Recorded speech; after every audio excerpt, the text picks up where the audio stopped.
I'm on my way up to Waddington to have a few mechanical details sorted out. Just north of Watertown, New York, suddenly turned crappy. I made it up here to Waddington.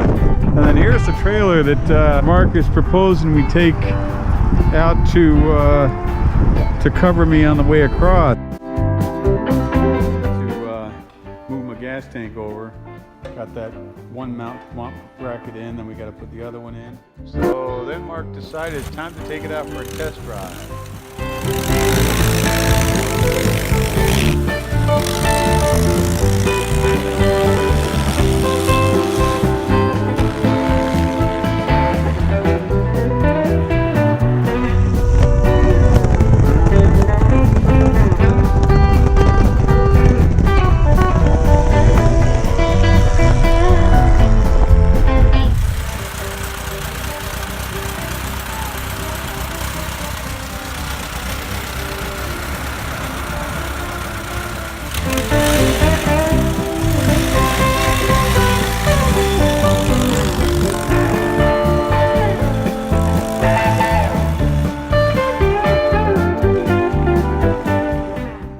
Actually, Mark is on the second drive of the day, later in the afternoon, as he approached back getting home, heading back up toward Route 37.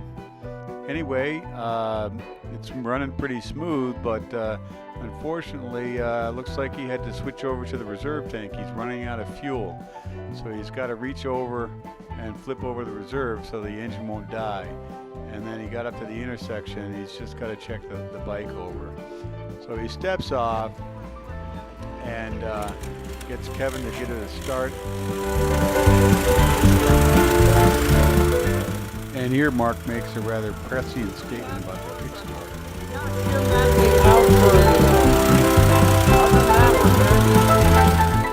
Back out on the road, and he realizes that the bike is running a little rough and it's run out of gas and died.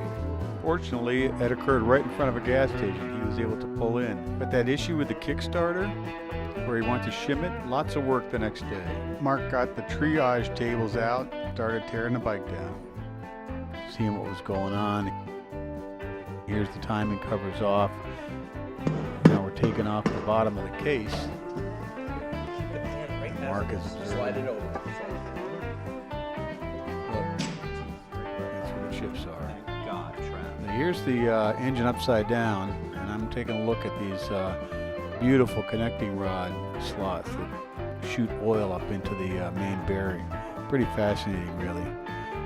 Also interesting to note that the number one cylinder there has got a substantial offset. It's not centered on the connecting rod. That's the only one that's like it.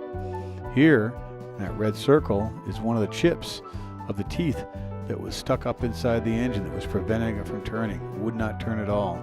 That thing was wedged in there, but good. So we had to take all the caps off right there. I had to take all the caps off.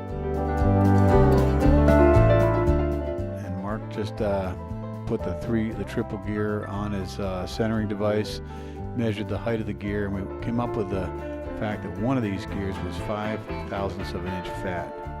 And here's showing the wear pattern on that main bearing about how that happened. So the rest of the day we took the gaskets off, ordered parts, and put together a punch list for future events.